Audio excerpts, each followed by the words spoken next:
Amigos, muy buenos días. En esta ocasión nos encontramos con el colega y amigo también, el profesor doctor Moisés Barrio Andrés de la Universidad Carlos III. Él tiene una gran producción bibliográfica en relación al derecho digital. Acá tenemos algunas de sus obras: Derecho a los drones, Derecho a los robots, segunda edición ya, Internet de las cosas, Fundamento del derecho de Internet, y el último bestseller que es Legal Tech, la transformación digital de la abogacía, todos publicados por Wolters Kluwer del año 2019, ¿no? Moisés, muchas gracias por tu visita y conversemos ahora en tiempos de compliance. Un placer, mucho gusto y muy Muchas agradecido gracias. de estar aquí. Y fiel a nuestro estilo, siempre vamos a las cuestiones de forma directa, ¿no? Acá nuestro tema es Compliance Legal Tech y armas de destrucción matemática, ¿no? Que es una expresión que has usado tú en tus conferencias estos días. Y la primera pregunta es, en verdad, se habla de la tecnoética, ¿no? ¿Qué enfoque ético debemos tener frente a las nuevas tecnologías? ¿Hay un espacio para el enfoque ético? ¿Cuál sería? ¿Hard law, soft law, pura ética? Bueno, yo creo que debemos ir más allá de la ética, ¿no? El problema de la norma ética es que cuando uno incumple la norma ética, acaso comete un pecado y puede ser quizás condenado al fuego eterno, ¿no? Pero nada más. O sea, una norma ética no tiene penas de prisión, no tiene multas, no tiene ninguna sanción administrativa. Por tanto, debemos afrontar esto con criterios jurídicos, criterios jurídicos con derechos, con responsabilidades, con garantías y, en definitiva, con los procedimientos democráticos de producción de normas. ¿Y cuáles son los riesgos que hay que administrar? Bueno, el riesgo más urgente es el tema de la responsabilidad. El tema de la responsabilidad por los daños que causan las tecnologías emergentes, también los temas de protección de datos, los temas de privacidad y, finalmente, los temas de ciberseguridad son, por así decirlo, los tres grandes bloques urgentes de necesidad de regulación jurídica. Y en ese contexto, ¿quiénes deben de responder? ¿Los fabricantes, los programadores, los distribuidores? ¿Quiénes deben de responder eventualmente ante un eventual sistema de responsabilidad? Es lo que estamos ahora en la Unión Europea estudiando, ¿no? Los sistemas autónomos, los sistemas dotados de inteligencia artificial y los robots con inteligencia artificial muestran cada vez un comportamiento más autónomo, con resultados imprevistos, con adaptación dinámica al entorno. Y es lo que estamos estudiando. Si establecer una responsabilidad objetiva, si establecer una responsabilidad por riesgo, un sistema de imputación objetivada o incluso el reconocimiento de una personalidad electrónica acompañada de un capital o de un seguro. Todo esto estamos ahora mismo en fase de esto. Y esta personalidad electrónica significaría reconocer a los robots o a los agentes de inteligencia artificial una personalidad jurídica como la hay de las personas jurídicas, de las empresas, por ejemplo. Claro, efectivamente, acompañada de un mecanismo de responsabilidad, como puede ser un seguro obligatorio o un capital que responda. Tú mencionaste el ejemplo de Francia, ¿no? Donde se había aprobado un proyecto en esa dirección, ¿no? Inglaterra, no, pero en este caso lo que se hace responsable es al asegurador directamente. Al asegurador y en su defecto al propietario para los coches autónomos. Es como un seguro de accidentes. No es como seguro de accidentes, porque en el seguro de accidentes el responsable es el conductor, el propietario y la aseguradora, son solidariamente responsables. Aquí la responsabilidad es distinta, ¿no? Y en la Unión Europea se está estudiando el régimen armonizado. No tiene sentido que Francia establezca un régimen, España otro, Portugal otro, sino que la Unión Europea va a establecer una regulación armonizada. Se habla del cybercompliance, del techno-compliance. ¿Para ti hay un espacio para el compliance en el ámbito de las nuevas tecnologías? Claro que sí. Ya en la Unión Europea y en España tenemos el compliance en protección de datos y en ciberseguridad. Y eso significa entonces que en la práctica tienen que aplicar las mismas técnicas de compliance, procedimientos de gestión de riesgos, etc. Efectivamente, adaptadas, por supuesto, al concreto sector y al producto, pero con toda la metodología de compliance que ya...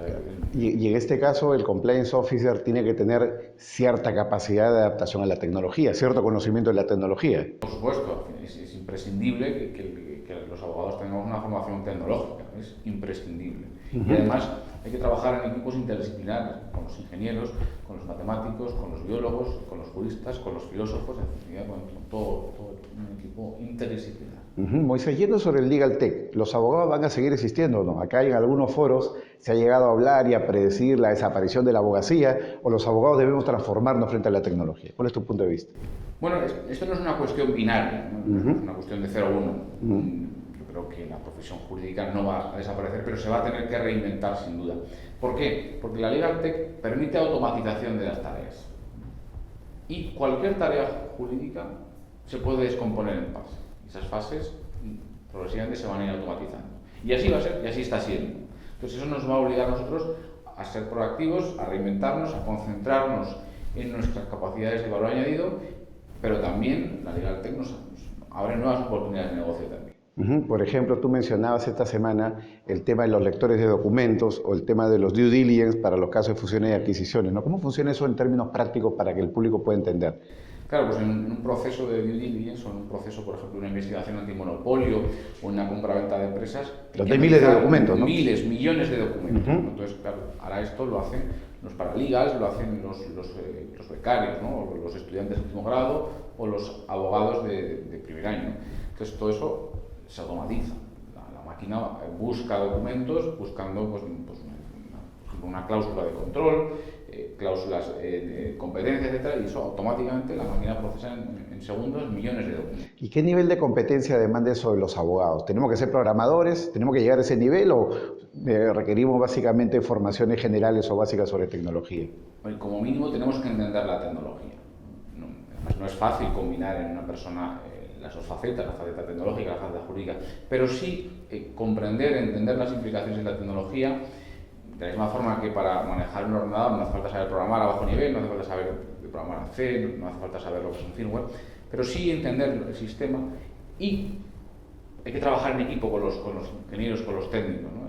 Trabajar interdisciplinarmente, porque es la única forma de dar una aproximación holística a todos los problemas políticos, jurídicos, económicos, comerciales, etcétera, que plantea el uso de la nueva era. Y yendo sobre los jueces, ¿no? El proyecto de Estonia de los jueces robot, ¿no? La inteligencia artificial sentenciando casos menores. Decía también en la semana, el juez Tábara de la Corte Suprema anunció hace algunas semanas atrás de que había un proyecto en la Corte Suprema peruana para que la inteligencia artificial pueda sentenciar algunos casos menores. ¿Cuál es tu opinión? ¿Crees que eso puede ser una realidad?